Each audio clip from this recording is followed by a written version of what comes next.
Bonjour à toutes et à tous. Je suis heureuse de vous accueillir pour la 3e émission de Squat Online, durant laquelle on va aborder les 3 axes fondamentaux pour l'équilibre de soi: sport, nutrition, bien-être. Moi, c'est Ivy, fondatrice du projet, et ensemble, on va parcourir différents concepts, on va aborder différentes thématiques et apprendre des astuces et conseils via nos coachs expérimentés.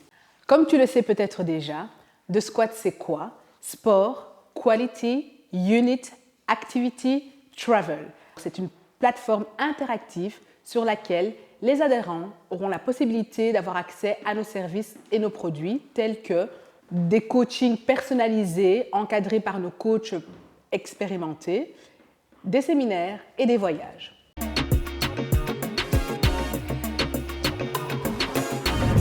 J'ai l'immense plaisir d'accueillir aujourd'hui M. Mance, enseignant et chargé de cours au CERDEN, qui va nous faire un plaisir d'aborder le thème sur la nutrition. Alors bonjour M. Mance. Bonjour Evelyne, ravi d'abord de m'accueillir chez vous aujourd'hui pour parler de nutrition. Alors parler de nutrition en quelques minutes est évidemment un défi qui n'est pas facile à relever, mais si je devais replacer le contexte de la nutrition dans un contexte santé global, je dirais qu'il faut toujours penser, quand on parle de santé, d'un trépied de la santé qui passe évidemment par l'activité physique, qui passe par un sommeil de qualité et qui repose évidemment sur l'alimentation et la nutrition. Alors pourquoi est-ce que l'alimentation et la nutrition sont à ce point importantes dans ce contexte de trépied santé?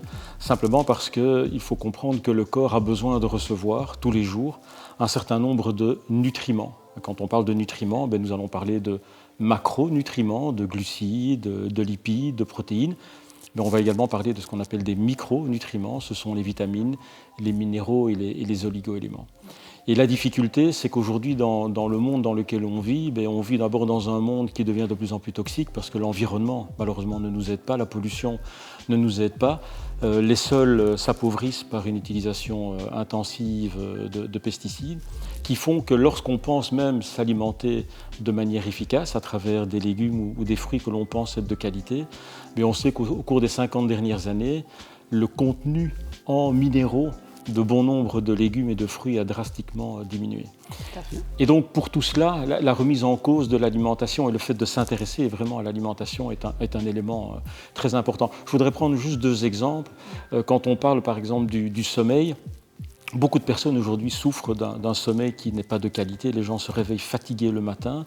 Généralement, c'est parce qu'on a mal préparé son sommeil. Un sommeil se prépare déjà par l'assiette. Pourquoi? Parce qu'il faut, grâce à l'assiette, apporter au niveau du cerveau un certain nombre de ce qu'on appelle des neurotransmetteurs, la sérotonine, qui va nous permettre de produire de la mélatonine. Et on sait que la mélatonine est une hormone inductive du sommeil qui va nous garantir un sommeil de qualité. Et tout ça passe par l'assiette. D'accord ? Un autre élément qui est important, c'est l'activité physique. Si on veut mener une activité physique, je dirais de nouveau de qualité, qui va nous permettre de faire une activité physique qui ne va pas nous épuiser, il faudra apporter avant l'activité physique un certain nombre de nutriments. On va plutôt penser aux glucides, mais après l'activité physique, il faudra penser aux protéines. Les protéines, pourquoi? Parce que les protéines vont, je dirais, permettre une récupération sur le plan musculaire. Donc on voit clairement que l'alimentation touche véritablement à l'ensemble de ce trépied de santé. Ok. Et alors j'aimerais bien rebondir à ce que vous avez expliqué au niveau, quand vous dites que tout se passe dans l'assiette. Est-ce que vous pouvez nous donner, on va dire, un conseil pour bien composer une assiette? Parce que ça, c'est vrai que parfois, on pense bien manger, mais en fait, on n'a pas les apports nécessaires pour apporter l'énergie que notre corps a besoin dans le courant de la journée, ou après une session sportive, ou avant une session sportive. Donc voilà, qu'est-ce que vous pouvez nous donner un petit peu comme conseil? Alors comme conseil astuce, je dirais qu'il n'y a évidemment pas une assiette qui conviendra à tout le monde parce que tout le monde est différent. Mais on dit généralement qu'une assiette santé, quand on parle d'un plat, je dirais consistant, d'un plat principal, par exemple le plat qui serait pris à midi, en fait c'est un plat qui va être constitué pour 50% de végétaux, de légumes, qui va être composé pour un quart de protéines et qui va être composé pour le dernier quart de céréales et de légumineuses. Et donc aujourd'hui, on sait qu'on ne fait pas suffisamment la part belle à la partie végétale, on ne consomme pas suffisamment de légumes. Il faut avoir en tête qu'un adulte doit consommer minimum chaque jour environ 4 à 500 grammes de légumes sous toutes ses formes, que ce soit un légume cru, un légume cuit, un légume en potage, peu importe. Mais voilà, pour vous donner un peu une idée, c'est une assiette qui doit faire beaucoup plus la part belle aux végétaux et aujourd'hui, malheureusement, on ne fait pas suffisamment la part belle aux végétaux. Monsieur Mans, j'avais abordé à l'émission précédente les différentes catégories de personnes qui aiment le sport. Donc on avait la première catégorie, c'était les personnes pour qui le sport, c'est pas du tout leur ami.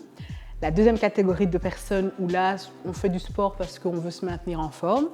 Et puis on avait la troisième catégorie de personnes où là, c'est des accros au sport, je mange sport, je dors sport, je pense sport. Et donc ici, qu'est-ce qu'on pourrait faire comme parallélisme entre la nutrition et ces différentes catégories de personnes?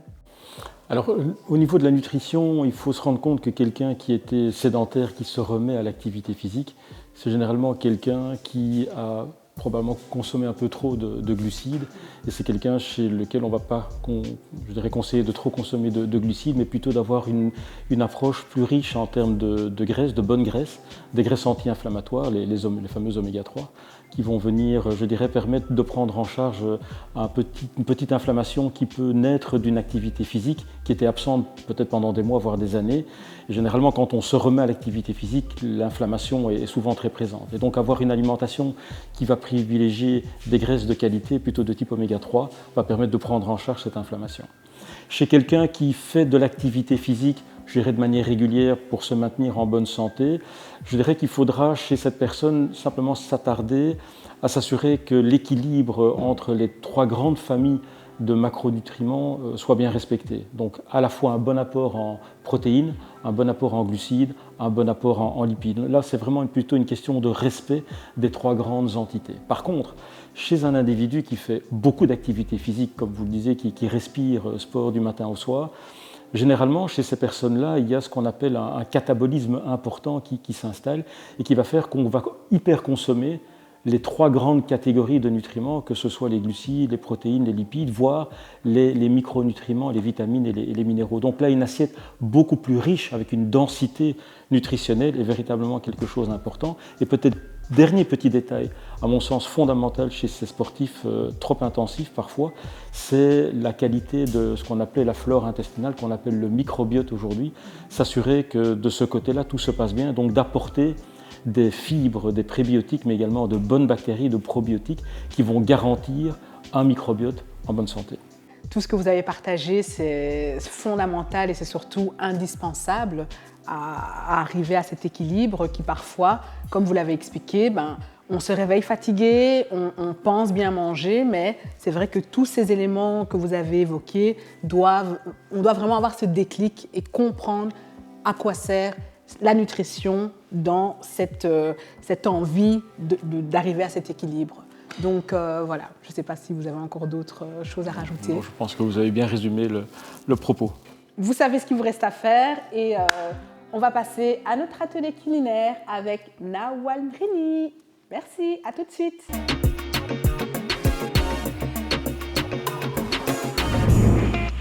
Et nous voilà pour notre moment culinaire avec Nawal Mrini qui va nous concocter un bon petit plat pour représenter la nutrition. Donc Nawal, je te dis à toi de jouer. Oui. Je m'en vais et je reviens pour la dégustation. Avec plaisir. Ciao. Alors voilà, comme elle a dit Evelyne, nutrition. Qui dit nutrition dit assiette bien équilibrée. C'est pour ça qu'aujourd'hui, j'ai voulu faire du poisson. Parce que le poisson, c'est l'oméga 3. Oméga 3, c'est bon pour le cerveau, pour les intestins, les articulations, un peu tout le corps. Et rien de mieux que d'avoir encore de belles couleurs. Moi, j'aime bien manger avec les yeux avant le ventre. C'est pour ça que je vais vous préparer du poisson aux saveurs orientales. Donc, plein de légumes du soleil et plein de bonnes épices aussi. Et c'est aussi rapide que la recette qu'on a faite la dernière émission, si vous vous rappelez du poulet. Donc, c'est juste mariner quelques poissons, les légumes, tout au four. Et c'est vraiment très, très rapide et même beaucoup plus sain que n'importe quelle autre assiette. Donc, là, j'ai pris d'autres cabillaud, mais vous pouvez mettre du saumon, même des sardines, ce que vous voulez comme poisson. Et je vous conseille d'aller vers les poissons sauvages. C'est vraiment meilleur éviter l'élevage. Alors comme j'ai dit, là il y a plus de poivrons, tomates, mais si vous voulez, vous pouvez mettre encore une fois des carottes et autre chose. Alors, on va juste commencer par mettre les poissons donc, avec les épices qu'on utilise. On les marine. Vous pouvez les mariner encore une fois avant ou alors juste directement avant cuisson. Donc paprika, alors paprika doux et il y a aussi du paprika fort si vous aimez un petit peu le piquant. Donc vous mettez un tout petit peu. Il y a du cumin aussi. Le cumin se marie très bien avec les poissons. Je vais mettre ici. Et je vais mettre aussi de l'ail séché. Et bien sûr, de l'huile d'olive. Et on va essayer de vraiment juste mariner ce poisson-là. Vous pouvez aussi l'utiliser en papillote si vous voulez. Là, ça va donner un petit côté un petit peu rôti aussi, grillé, que j'aime bien, ça colore. Mais sinon, si vous aimez les papillotes, vous pouvez le faire et c'est très très bien aussi. Et c'est tout, c'est vraiment rapide. Et on peut mettre, comme on avait fait la dernière fois, les poivrons pour aussi un petit peu leur donner ce côté épicé. Donc là, je vais reprendre le poisson ici, que je vais dresser après dans un plat allant au four. Vous pouvez aussi le faire avec des fruits de mer. Ça veut dire scampi, calamar. Franchement, c'est très très bon aussi. Même les moules, si vous aimez ça. Donc, n'hésitez pas. Donc, je vais de nouveau remettre un petit peu d'épices. Je ne sais pas si vous aimez, vous, les couleurs. Moi, ça me donne de l'appétit. Donc, n'hésitez pas à en mettre plein. Et surtout, je ne sais pas aussi, chaque couleur de légumes a certains nutriments en fait. Donc, c'est pas rien de mélanger coloré, c'est aussi varier les vitamines dans l'assiette. Donc voilà, une mixture comme ça. On va rajouter aussi des tranches de citron, comme ça directement dans le plat au four. Quelques gousses d'ail qui vont cuire comme ça en chemise et de la coriandre. Et c'est tout. On va tout laisser au four bien chaud à 240 degrés parce que plus vous allez mettre le four bas, plus les légumes vont rendre l'eau. Et ce n'est pas le but, c'est vraiment de griller. Donc 240 degrés, 20 à 30 minutes, vraiment jusqu'à ce que ça cuise bien. Le poisson ne doit pas sécher. Et puis après, il suffira de passer à table. Alors moi j'aime bien manger ce plat avec du pain, mais vous pouvez cuire en même temps du riz à côté. Donc on se retrouve tout à l'heure après la cuisson. Et voilà, notre poisson est bien en train de cuire et on va passer à la préparation de notre jus, notre verdure printanière avec de bonnes choses de nouveau pour notre nutrition. Et sans plus tarder, on va prendre, vous pouvez prendre bien sûr un blender, un simple blender. Moi encore une fois, je vais utiliser mon Thermomix. Alors du chou, donc il y a quelques petites parcelles de chou, juste 20 grammes, parce que c'est quand même assez piquant, donc on ne va pas mettre beaucoup. Il y a aussi des épinards, de nouveau. Alors ici, on en met 100 grammes. Ça paraît beaucoup, mais ça tombe très très vite. Par contre, ce que je vais rajouter, c'est de la chlorophylle. Alors vous pouvez même ne pas en mettre les épinards et mettre la chlorophylle, parce que ici, vous pouvez, c'est une cuillère équivaut à 4 kg d'herbes, alors que là, on n'a mis que 100 grammes. D'où l'importance parfois de rajouter justement certains nutriments à notre nourriture, parce que bon là, personne je crois ne pourra manger 4 kg d'épinards, même si on devient végétarien à fond, on ne pourra pas. Par contre, 100 grammes, ça ne va pas vraiment nous apporter beaucoup de fer, beaucoup de nutriments dont on a besoin. C'est pour ça que c'est toujours mieux de rajouter un tout petit peu. Donc là, j'ai mis quand même les épinards, comme ça on garde quand même ces aliments naturels. C'est naturel aussi, c'est juste que c'est bien concentré, ça nous permet de vraiment travailler sur notre équilibre. On en a besoin pour la respiration, pour notre hémoglobine, parce que c'est l'hémoglobine végétale. C'est vraiment très très bon pour la santé. Là, j'ai mis juste une demi-cuillère, ce qui équivaut à 2 kg d'herbes. Donc c'est comme si on a 2 kg et 100 g d'épinards. On a aussi la pomme verte coupée. Donc, et le concombre aussi, juste coupé en morceaux. Et alors, le citron, je l'ai découpé, j'ai enlevé le citron vert, j'ai enlevé toute la peau et je vais mettre l'intérieur. Comme ça, ça va donner de nouveau des morceaux de pulpe. Et il y a aussi du gingembre. Alors, gingembre frais, c'est très bon, c'est un anti-inflammatoire, antiseptique, tout ce que vous voulez, ça donne vraiment une bonne énergie. Alors, je l'ai découpé en tout petits morceaux qui va être mixé. Ça va être vraiment un jus avec plein de punch. Donc là, on va mettre et on va mixer 10 secondes, vitesse 6. Donc, ça va faire un petit peu de bruit. Ça va mixer tout cela. Alors, on va s'ouvrir.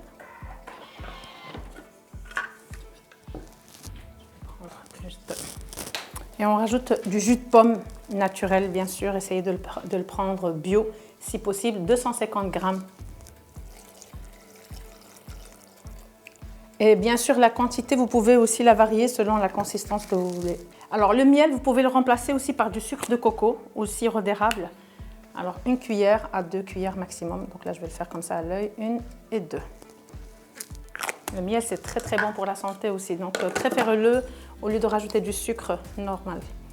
Donc là, on va de nouveau tourner. Par contre, 1 minute 30, vitesse 10. Comme ça va bien mixer. Là, comme j'ai dit, le thermomix tourne quand même à 12 700 tours par minute. Donc, si vous avez un blender normal, vous pouvez le tourner un peu plus longtemps pour avoir une mixture très fine.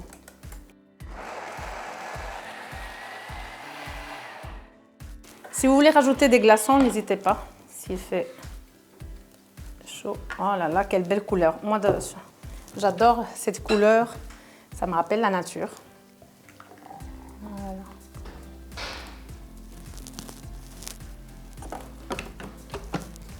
Donc, j'espère que vous allez tester cette recette. Et je vais aller voir mon poisson s'il est cuit.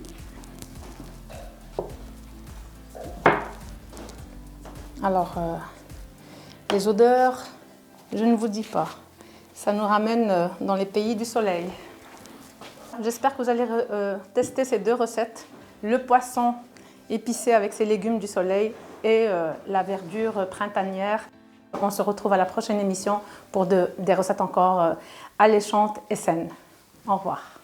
Voilà, je me suis changée. On a changé de décor pour laisser place au sport avec nos coachs expérimentés. Donc, prépare-toi, mets-toi en tenue et reste connecté. On t'attend. À tout de suite.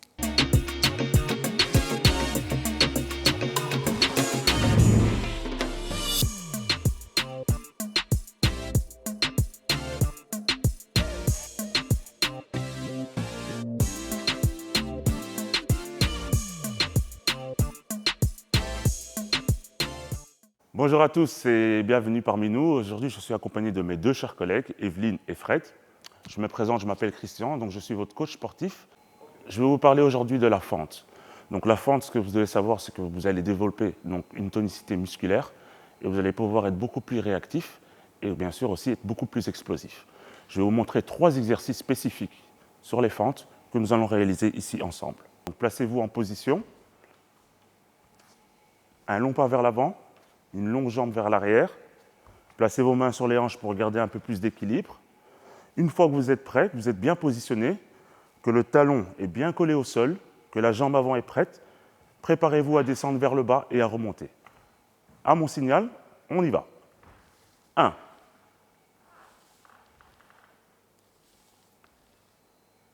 Gardez bien la poitrine droite, rapprochez le genou arrière du sol et la jambe avant est fléchie plus ou moins à 90 degrés.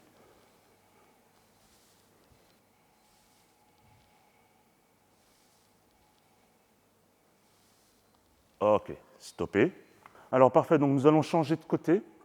Donc placez maintenant l'autre jambe vers l'arrière et on va réaliser exactement le même travail. Donc placez les mains sur les hanches. N'oubliez pas de bien sûr garder toujours bien la poitrine droite. Et on part sur les fentes en descendant et en remontant. On est parti.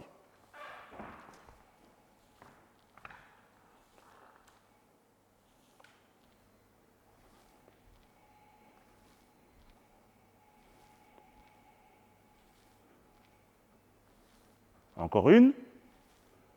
Parfait. Nous allons passer à l'exécution donc de la fente pulse. Ce que vous devez savoir, c'est que quand vous descendez le genou arrière, le genou doit rester proche du sol et de remonter à 2 à 3 cm minimum. On se prépare, gardez les mains sur les hanches, position droite et on descend vers le bas. On y va. 1, Voilà. Sachez bien que quand vous créez ces pulses, vous allez pouvoir créer des fibres musculaires qui vont pouvoir créer le changement sur votre cuisse. Encore une, et stopper. Donc nous allons changer de côté. Donc placez maintenant l'autre jambe vers l'arrière et on rapproche le genou du sol en restant le plus bas possible. Préparez-vous, on est parti.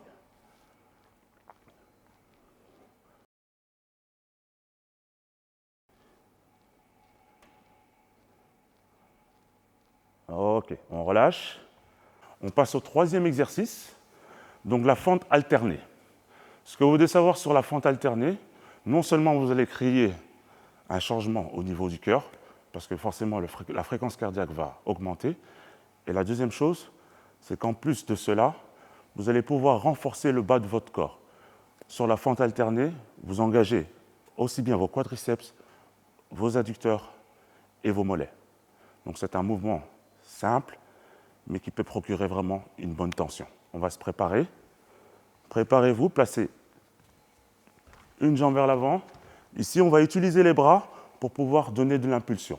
Donc préparez-vous, on est parti. Rapprochez le genou du sol, gardez toujours la poitrine droite. Encore une. Stop. Une fois que vous avez réalisé ces exercices, pensez à une chose, tous les bénéfices engendrés dans vos jambes, vous renforcez vos quadriceps, vous renforcez vos adducteurs et bien sûr, vous renforcez votre cardio. Donc j'espère que vous avez pu apprécier le travail et j'espère que vous reviendrez bientôt vers moi. À bientôt. En espérant que l'émission vous a plu, alors je vous retrouve sur notre plateforme de squat Instagram, de squat Facebook. Restez connectés, on se retrouve dans un mois, chaque dernier dimanche du mois pour la suite du programme. Bye bye!